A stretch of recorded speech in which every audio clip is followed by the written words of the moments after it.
बातें हैं जो चल रही हैं no ball, waist height no ball को लेके, अंपायर्स को लेके, कुछ लोग कह रहे हैं कि जी कोहली के मांगने के ऊपर उन्होंने नो बॉल दिया, कुछ लोग कह रहे हैं जी विकेट को लग के बॉल गई, 3 रन हो गए, वो तो डेड बॉल होती है। तो ये जो सारी नॉइज है सोशल मीडिया के ऊपर, दो चीजें हैं इसमें। एक तो इन लोगों को लॉज का नहीं पता अनफॉर्चुनेटली, और दूसरी बात यह है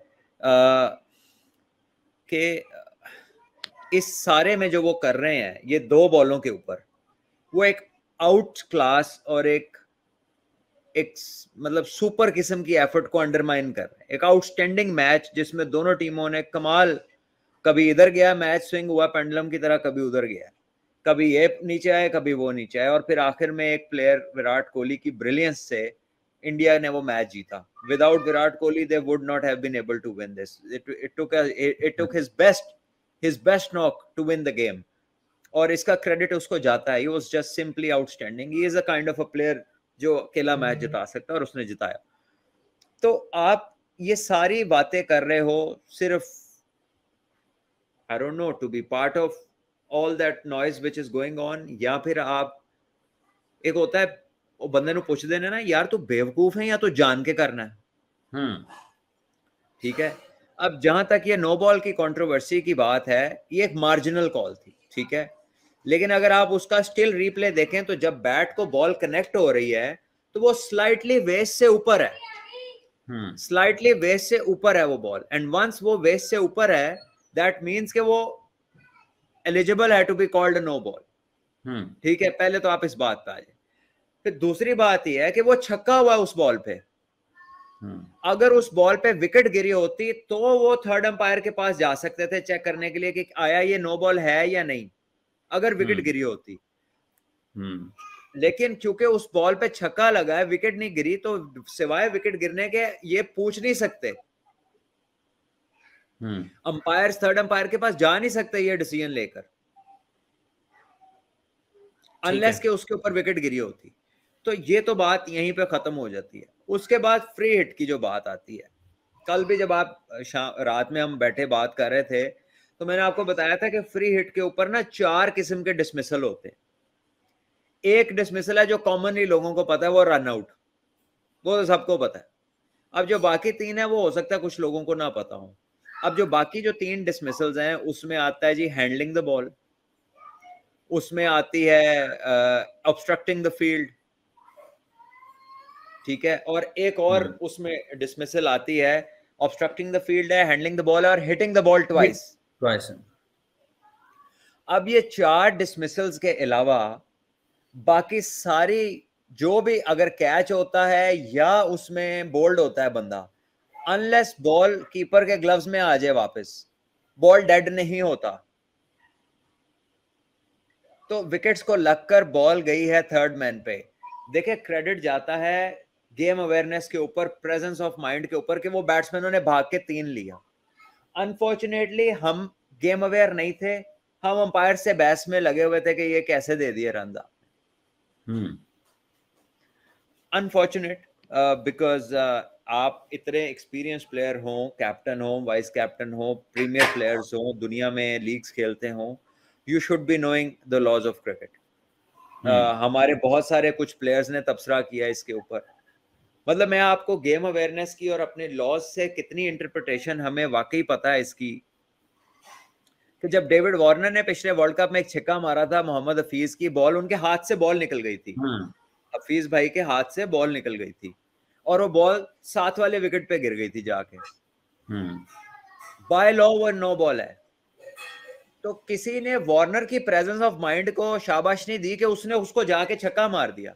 देखे, प्रॉपर बॉल को छक्का मारना आसान है, लेकिन हाथ से निकला हुआ बॉल जो कि जिसमें कोई जान नहीं होती, जो बस गिरता है और थोड़ा सा बाउंस होकर दोबारा गिर जाता है, उस बॉल को जाके उसने जो हिट मारी है वो कभी भी ना मारता अगर उस पे वो आउट होने का चांस होता। उसको पता था कि ये नो बॉल है, तो उसने जाके वो चांस लिया, वो छक्का भी लग गया, वो नो बॉल का रन 7 भी मिल गया और फ्री हिट भी मिल गई। और तब भी हम लोग, पाकिस्तान टीम इंक्वायरी करती रही अंपायर्स के साथ कि ये किस बात की नो बॉल है। सो आई थिंक कि there is a clear lacking, which is the interpretation of the law, knowing the law. ठीक है, knowing the law के law है क्या. So I think it's a must कि ये जो 42 laws of the game है, जो कि गूगल पे भी पढ़े हैं, MCC की जो पूरी laws हैं 42 और आगे से उनके point something, तो आप उसको एक दफा गो थ्रू कर लें. किसी अपने इतने बड़े बड़े सीनियर अंपायर्स हैं, अलीम डार साहब हैं, एहसन रजा हैं, और बहुत सारे अंपायर्स हैं, रेफरीज हैं, इतनी सारी क्लासेस प्लेयर्स को दिलाई जाती हैं, तो जरा इसके ऊपर भी एक क्लैरिटी हो जाए, स्पेशली ऐसे सवालात जो कि कम, ये सिनारियोस कम आते हैं लेकिन फिर आ जाते हैं प्रेशर मैचेस में. तो आई थिंक कि ये वो चीज है कि जो पता होनी चाहिए. तो ये दोनों जो बहसें चल रही हैं, ये सिर्फ बराए बहस है. और इस सारे शोर में हो क्या रहा है कि एक बहुत बड़ा शानदार मैच अंडरमाइन हो रहा है. आउटस्टैंडिंग क्रिकेट हुई है. आप फास्ट बॉलर्स की बॉलिंग देखें, जब इंडिया ने नया बॉल किया कितना स्विंग हो रहा था, और उसके फिर जवाब में जब पाकिस्तानी फास्ट बॉलर्स ने आकर नया बॉल किया, तो दुनिया के जो टॉप माने हुए प्लेयर्स हैं, रोहित शर्मा है, KL राहुल है, उनको, और दूसरी तरफ बाबर आजम और रिजवान, चारों टॉप प्लेयर्स हैं. लेकिन जब पिच में मदद आई, फास्ट बॉलरों ने किसी को कंफर्टेबली हिलने नहीं दिया. तो आप क्रिकेट को देखें, इतनी बड़ी इनिंग इस मैच में खेली गई कि कोहली, जिसकी 71 सेंचुरीज है इंटरनेशनल क्रिकेट में, जिसके करियर के साथ कई रिकॉर्ड जुड़े हैं, ये उनके करियर की, उन्होंने उसको बेस्ट इनिंग रेट किया, बेस्ट T20 इनिंग रेट किया उन्होंने अपने करियर, T20 करियर की ये बेस्ट इनिंग को इसको रेट किया. तो आप, और वो करियर भी सिर्फ कोई 10 मैचों का नहीं है. हाँ जी, ओ सर जी, मैं वो पहले बता रहा हूँ ना कि लोगों के करियर के मैच होते हैं 70-80, उनके 100 है 71. ठीक है, तो ये अंडरमाइन करने की चीज नहीं है, इसमें फैक्ट्स को देखना चाहिए. आई थिंक के लॉज का पता होना जरूरी है, ताकि आप मौके के ऊपर जब आप अपने राइट के लिए बात करें तो you know actually where you stand, ताकि आपकी बात की वर्थ हो, आपकी जो बात है उसका वेट कैरी करे वो. तो आई थिंक ये अननेसेसरी है टू क्रिएट ऑल दिस. चले, उनकी तो समझ आती है, जो लोग लॉज नहीं पढ़े क्रिकेट के, और उन्होंने कल की किताबें खोल ली होंगी, पहले उन्होंने जोश में की हैं ट्वीटें और बातें, और फिर बाद में जाके कहीं से कोई टुकड़ा लॉ का देख लिया होगा कोई, वो भी सोशल मीडिया पे कुछ लोगों ने डाले थे कि लॉ एक्चुअली कहता क्या है. तो इट इज अनफॉर्चुनेट कि दूसरे का सारा पता है, लेकिन जेड़ा काम पूरी जिंदगी किया ਉਹਦੇ लॉ ਦਾ नहीं पता. बहुत सारे ऐसे हजरात ने टीवी पे शोर मचाया. देखिए, जो एक्चुअल मिस्टेक थी ना, जहां पे पाकिस्तान इंप्रूव कर सकता है अगले मैचों के लिए और करना चाहिए, वो है टीम सिलेक्शन.